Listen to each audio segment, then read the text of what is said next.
Am I the antagonist for embarrassing an annoying student that sits beside me in front of the class? So I'm currently in my sophomore year of high school, and there's this one classmate named Moham who sits beside me. He has this annoying habit of repeatedly asking me what we're doing in class. Normally, I don't mind when other students ask me for help because, let's face it, we all sometimes zone out and miss important information. But what really gets on my nerves is that Moham asks me this question too, 5 times in every class. At the start of a typical class, the teacher will give us instructions like, you'll find a worksheet on your desk. Answer part 1 and we'll discuss it in 4 minutes. However, Moham just 30 seconds later will ask me, what are we doing? It's frustrating because the teacher just explained it and the directions are clearly written on the sheet. If it happened once in a while, I wouldn't mind, but he does this repeatedly throughout each class. Yesterday was no different. The teacher provided instructions, which were also displayed on the smartboard and written on the sheet.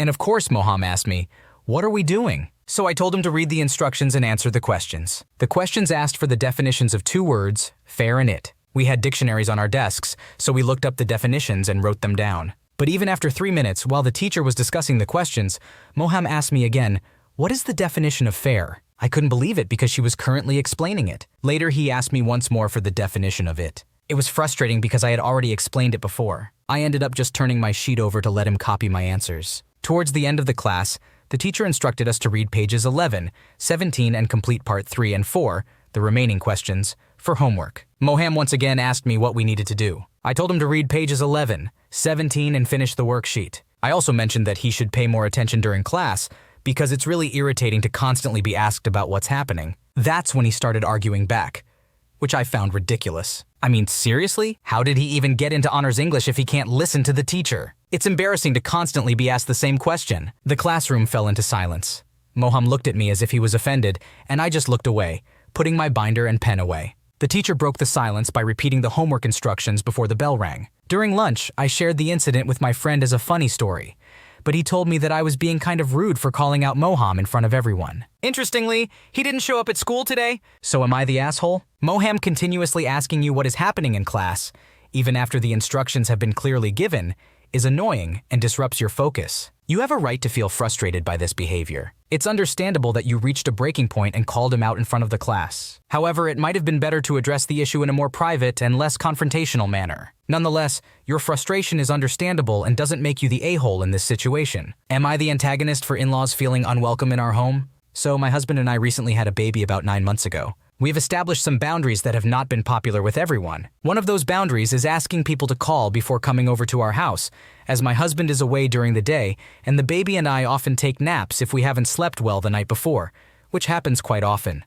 We made this clear to everyone. Initially, his family respected this boundary and did not attempt to come over in the first few weeks. However, they started showing up at random times and only called once they were 5 minutes away. Unfortunately, I was asleep every time they tried to visit, which happened about 3 times, so I couldn't let them in as I had no clue they were there. This hurt his family's feelings. Now, his mom only visits when my husband is returning home after taking his older sister for medical treatment, as his mom picks her up from our house and drops her back home. She usually waits in the car until he arrives and doesn't come inside when he does. She often makes excuses like being sick or tired and just wanting to go home. My husband is angry with me about this situation, but I'm not sure what I should do. We told her to knock so I could let her in, but she refuses to leave her car. His family is upset that I supposedly don't allow them to hold our baby. However, I have never turned down a request from anyone in his family to hold the baby. Whenever someone asks, I gladly hand her over because I want her to bond with her family. My husband mentioned tonight that I should be offering, but it never occurred to me that I should. Holding our baby is something I genuinely love to do. Offering is not a big practice in my own family. To make matters worse, I brought my mother along to my husband's sister's quinceañera about a month ago, and she spent a lot of time holding the baby. My mom always asks to hold her whenever she sees the baby. And as I mentioned earlier, I don't decline when people ask. His family took this personally and stopped trying to interact with our baby after that. Today, my husband and I bumped into his mom, and he asked her if she wanted to hold the baby. She declined the offer and expressed feeling unwelcome in our home. She was also upset about my mother holding the baby at the quinceañera when she didn't get a chance to hold her at all, even though she never made an attempt. My husband took her side, which really hurt me. All of these concerns were brought up to me tonight all at once, so I didn't have any context while they were happening. I don't want to have issues with him or his family, as they have done a lot for me. Maybe I'm unintentionally giving off a strange vibe to them. I know I can be socially awkward at times. However, I feel like my actions towards my family and his family have been almost identical. I can't understand why they would feel so uncomfortable or unwelcome. You and your husband have clearly communicated your boundaries and expectations regarding visits to your home, and it seems like his family has been disregarding those boundaries. It is not your responsibility to accommodate their random visits, especially when you and the baby are napping. As for the issue with your mother holding the baby more frequently at the quinceanera, it seems unfair for his family to take it personally and stop interacting with the baby altogether. It is natural for grandparents to want to hold and spend time with their grandchild, but it should not be seen as a competition or source of resentment. It's important for your husband to understand that your mother's behavior does not necessarily reflect your own actions or intentions. Ultimately, it is important for you and your husband to have a calm and open conversation about these concerns. Try to understand each other's perspectives and find a compromise that respects your boundaries while also allowing his family to feel involved in the baby's life. Am I the antagonist for laughing at my old bully getting rejected? Am I, a 19-year-old female, the arsehole for laughing at my old bully getting rejected? Last night, I was taking the bus home from university. It was a late-night bus because I had stayed back and studied in the library. Nothing seemed out of the ordinary until I heard a familiar, annoyingly squeaky voice at the back of the bus. I turned around and saw a girl who had relentlessly bullied me in secondary school sitting with a guy who had bullied me in primary school. For the sake of clarity, let's call her Missy and him Bill. Unfortunately, my headphones had died while I was studying, so I unintentionally overheard their conversation. It quickly became clear that Missy was flirting with Bill and constantly suggesting that they should go out together. Bill was clearly not interested, but his friend encouraged Missy. I started to feel sorry for Bill, even though he had been a little shit during school. Missy just wouldn't give up, and her friend was making it worse. While all of this was happening, I was texting my friends in a group chat, sharing everything I was hearing and desperately trying not to laugh. Missy is disliked by our friendship group for valid reasons. While we were still in school, she slept with one of their boyfriends, uttered racist slurs, spread rumors about one of them being deported after taking a week off for her grandmother's funeral, and even outed me as a lesbian to my parents on my own birthday. So they found it just as amusing as I did. I struggled to contain my laughter as my friends in the group chat cracked jokes and Missy faced rejection over and over again, yet she refused to take the hint. My breaking point came when Bill once again turned her down, and her response to rejection was, "But I have a fat bunda." For those outside the UK, this means a large bottom. I burst out laughing, snorting as I continued to laugh. I turned around to apologize while desperately trying to hold back my laughter. However, Missy was glaring at me, and Bill looked like he wanted to be anywhere else but on that bus. Missy started screaming at me and stormed off to the bottom deck for the remainder of the bus ride. I feel guilty for laughing at her and making Bill feel even more uncomfortable, but seeing my old bullies make fools of themselves was satisfying. So am I the arsehole? It's understandable that you found the situation amusing, considering the past experiences you had with Missy and the way she treated you and your friends. It's natural to feel some satisfaction when karma catches up with people who have harmed us. However, it would have been more considerate to not burst out laughing, as it may have made Bill feel even more uncomfortable. It's good that you attempted to apologize, even though Missy's reaction was disproportionate. Overall, it's important to remember that it's okay to find humor in situations like this, as long as it doesn't involve actively seeking revenge or causing harm to others. Am I the antagonist for not helping my parents when they need it? Throwaway account. I am the black sheep of my family. My parents have always wanted a girl and were disappointed when I was born. When they had my little sister, who is 21, she was always favored over me in any circumstance. My parents never supported me when I was on my school's soccer team and never came to any games.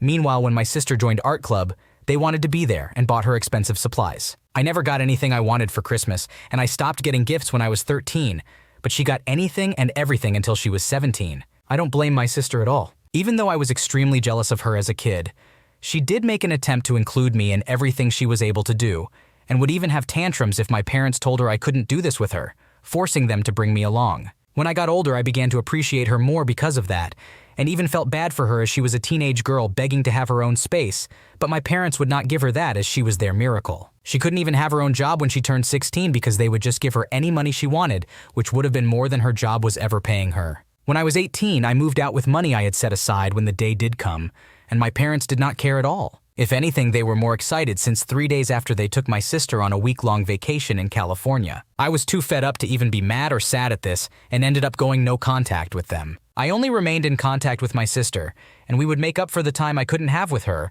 because of my parents being with her for everything. But then something happened. After years of spending unnecessary money on my sister, it's now just starting to hit them how much money they really have. Rent has gone up where they live, and my mother was always a stay-at-home mom, but now she works to help pay the rent as my dad's current job isn't enough. My sister didn't give them my contact info, but they were able to get it out of my aunt, and they had called and texted me 1,000,000 times to ask if I can come back home and help them out in any way I could. They didn't ask my sister, who also has a good job. I asked them why should I help with anything if they didn't even know who I was. My dad argued back that we were family and family helps each other. I responded by asking them what my birthday was. My dad couldn't even answer, and my mom made an attempt but got it months off. I told them that should tell them everything they need to know and blocked them, but for safe measure, I'm thinking about just changing my number. Of course, they told my other family, and now they're mad at me because I'm being petty and we should all reconcile over this. But I refuse to. My sister is the only one on my side, and if I keep getting bombarded with texts from family, then she'll be the only one I'll be in contact with. Am I in the wrong? It is clear that your parents have consistently favored your sister over you,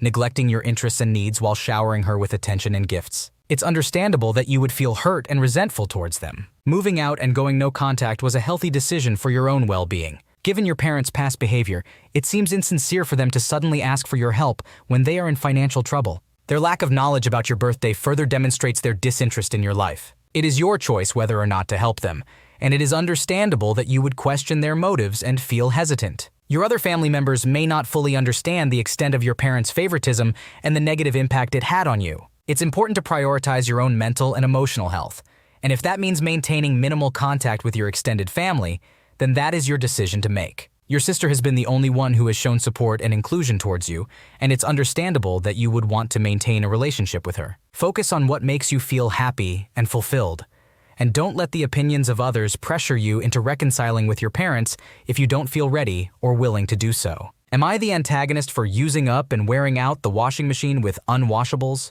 So basically, it's an argument about a washing machine not very exciting or drama-filled, laugh out loud. I, a man in my 20s, work in emergency response, and my mother-in-law, a woman in her 50s, is a property manager and upkeeper. Today was brutal. It was a long day of 16 hours with rain and mud all day long. It sucked, to be honest. For work, we wear high-visibility jackets that usually cost around $600 to $800 per jacket. Since I wear a smaller size, my jacket costs around $650. The jacket has custom embroidery and stitching, and it looks really good. But as with all good work and quality, it's pricey. In total, my work jacket costs almost $800. Now, the company pays for all of this, but they also offer laundry services for uniforms. However, I personally prefer to wash my own things at home. I like having extras on hand and not having to wait 7 business days for a turnaround or rely on another company. So my job moved me to a very high cost of living area where my wife's parents live. At first, my wife and I were going to get our own place, but her dad asked us to move in with them because they're getting older and could really use the extra help, both physically and financially.